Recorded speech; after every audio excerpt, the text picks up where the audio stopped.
So one of the most important outcomes of the G20 summit is of course India, Middle East, Europe mega economic corridor which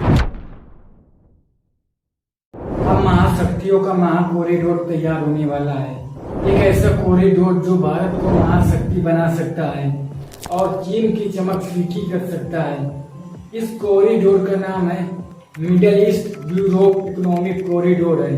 G20 summit के पहले दिन भारत ने इस नए corridor के निर्माण का ऐलान किया है। पश्चिम एशिया और यूरोप के बीच इकोनॉमिक इंटीग्रेशन का प्रभावी माध्यम होगा। यह पूरे विश्व में कनेक्टिविटी। बड़ी बात यह है कि इस प्रोजेक्ट में मिडिल ईस्ट और यूरोप कंट्रीज के अलावा अमेरिका भी अहम पार्टनर है। ये खबर सिर्फ इंफ्रास्ट्रक्चर की खबर नहीं है, ये खबर सिर्फ इकोनॉमिक डेवलपमेंट की भी नहीं है, ये खबर भारत की कूटनीतिक की जीत है। ये खबर मिडिल ईस्ट और यूरोप के मार्केट में चीन के बढ़ते दबदबे पर ब्रेक की है।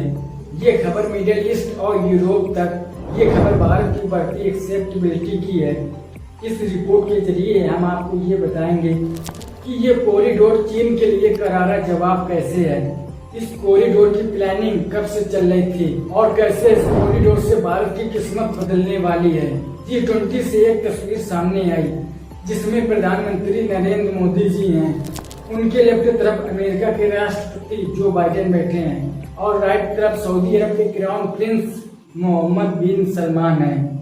वहीं लीडर्स के लगे पीछे पोस्टर पर लिखा है partnership for global infrastructure and investment and India middle east economic corridor.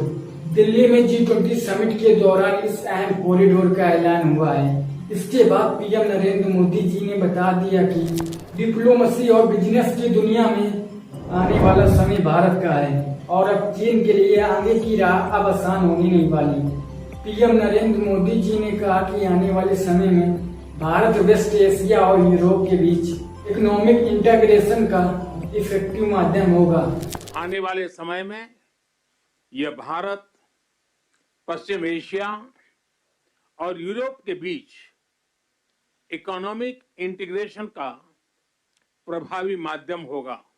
ये पूरे वर्ल्ड में कनेक्टिविटी और डेवलपमेंट को सस्टेनेबल दिशा प्रदान करेगा।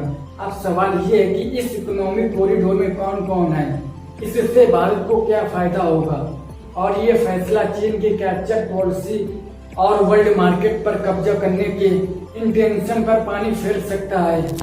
दिल्ली के भारत मंडपम में India middle east Europe economic corridor का ऐलान पूरी दुनिया के लिए सरप्राइज की तरह, लेकिन भारत समेत इस प्रोजेक्ट से जुड़े सभी कंट्रीज के लिए ये खुशी का मौका था। इस प्रोजेक्ट से 7 कंट्रीज और यूरोपीय यूनियन का समूह भी जुड़ा है। इन सभी कंट्रीज ने प्रोजेक्ट से जुड़ने का रिटर्न इंश्योरेंस दिया है। अमेरिकन राष्ट्रपति जो बाइडेन ने कहा कि मुझे अनाउंसमेंट करते हुए गर्व हो रहा है कि आज हम Bharat middle Europe connectivity corridor पर सहमत हो गए हैं। इस कॉरिडोर से सी रोड और रेलवे कनेक्टिविटी होगी।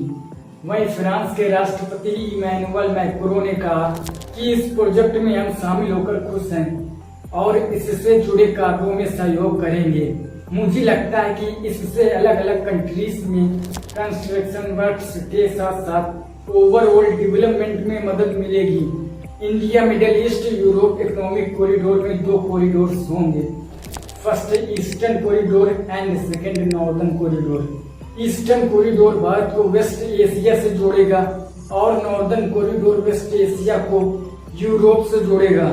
मिडिल ईस्ट के कंट्रीज को जोड़ने के लिए रेलवे लाइन बनेगी। इस रेलवे नेटवर्क को तैयार करने की जिम्मेदारी भारत को दी जा सकती है। भारत को इस प्रोजेक्ट में एक नहीं बल्कि 3 फायदे दिख रहे हैं। पहला फायदा होगा कि मिडिल ईस्ट और यूरोप के मार्केट्स में भारत की पहुंच और पकड़ मजबूत हो सकती है।